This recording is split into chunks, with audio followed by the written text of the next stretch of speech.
We break you down into a skill position, we break you down into what's called a mid-skill position, and we break you down into obviously a line. Okay, so those are the three skill positions that we really preach. Now, as far as the way we work out and we practice, we actually have variations to each workout or practice for, of course, those different skill sets.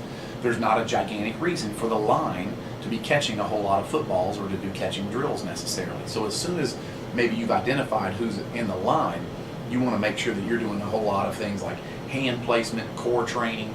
We want to have a strong core, sit-ups, push-ups, low back, so that they can handle that extra weight that they do. And a lot of hand placement, because mostly what they're going to be doing is blocking.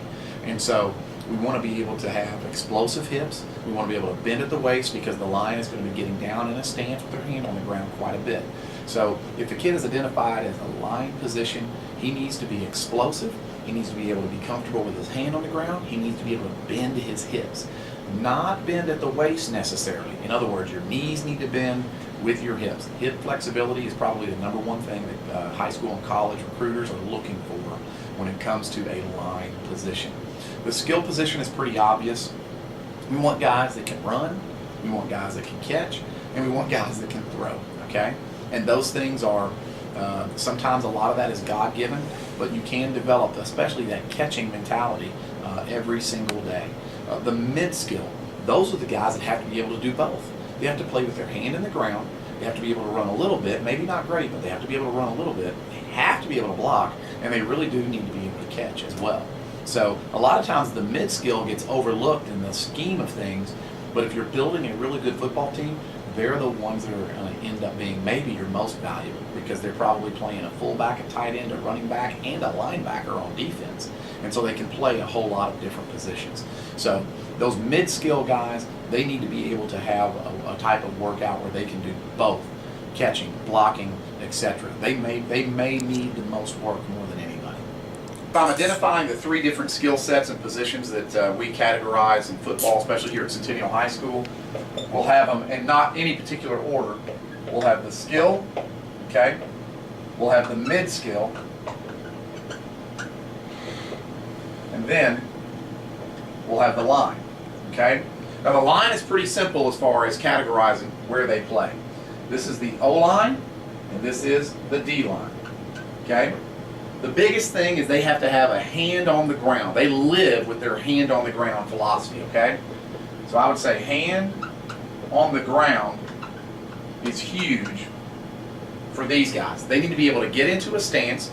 They need to be able to bend at their knees and their hips simultaneously, so that they can use what is most valuable to them, which by and large is going to be their posterior chain, the back of their legs, their thighs, and a big buttocks, okay?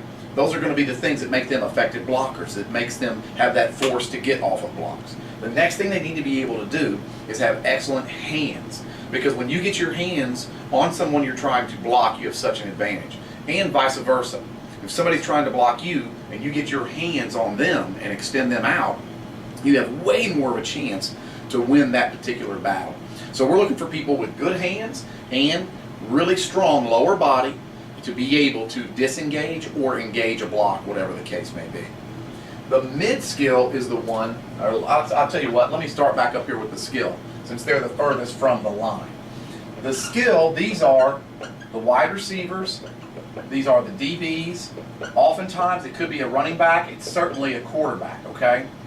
These are the guys that really are probably going to get most of the fame and fortune and things of that nature in a football game. They're the catchers, they're the throwers, they're the runners, they're the defensive backs that are intercepting, okay? A lot of times these guys are smaller in stature, so especially at a youth age, if a kid thinks he is too small, we need to tell him there's no way that that's the case, because you never know when they're going to hit a growth spurt, okay? The particular skill set that you're looking for these guys, probably first and foremost, is can they run? You do not want somebody obviously out on a corner or playing tailback or sitting at safety that's not going to be able to run very well.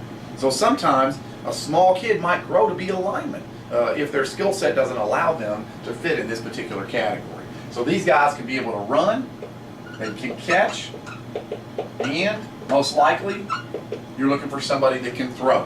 What this comes down to, really, is hand-eye coordination. Great hand-eye coordination. That can be developed in thousands of different ways, but the biggest thing, particularly for the sport of football, is throwing and catching a football. If there's not a football to throw and catch a tennis ball, throw and catch a lacrosse ball. Anything where they're having to get their hands up away from their body, extended out, and focusing their eyes on a point or a target, an object. That is the biggest thing that probably skill kids need to do besides be able to run. Also, I'll say this. These guys need to have a very good understanding of the perimeter game. What zone of the field are they responsible for, or are they running to? And so those sorts of guys are really going to be, a lot of times they're going to be very, very, very smart. And if they're not, then you put them in one spot where they can do 2 or 3 things, and you let them do that, basically, okay? But of course, we're always trying to get the kids to be as smart as possible. Now, as far as the mid-skill group is concerned, these could be your linebackers, your fullbacks, these can be your tight ends. Now, I also put up a category for mid-skill sometimes if it is a big running back. So if you have a big kid that can run the ball really well, but he's also playing linebacker, I would have him work, no question, with the mid-skill. What do they need to be able to do? They need to be able to catch, run pretty well. They need to also be able to block. They need to be also able to put their hand in the ground. Now, this doesn't happen all the time, but when you have a good tight end, he really has to spend time with the line and the skill. So when you organize in your practices, or when you're going out to practice, you really have to be aware of when these guys can be available and when maybe they're not. So if you're doing perimeter, maybe half the mid-skill is going to be doing perimeter for a few minutes, while the other half will be doing inside drill with the line, and then switch them up halfway through a period. That's a really good tip for a coach and a player, is to spend time, especially if you're a linebacker, fullback type person, to be able, and tight end, to be able to do both the line drills and the skill drills. So their time is very valuable and important in getting things done. And so that's basically how we would break the 3 positions down as far as the skill sets are concerned.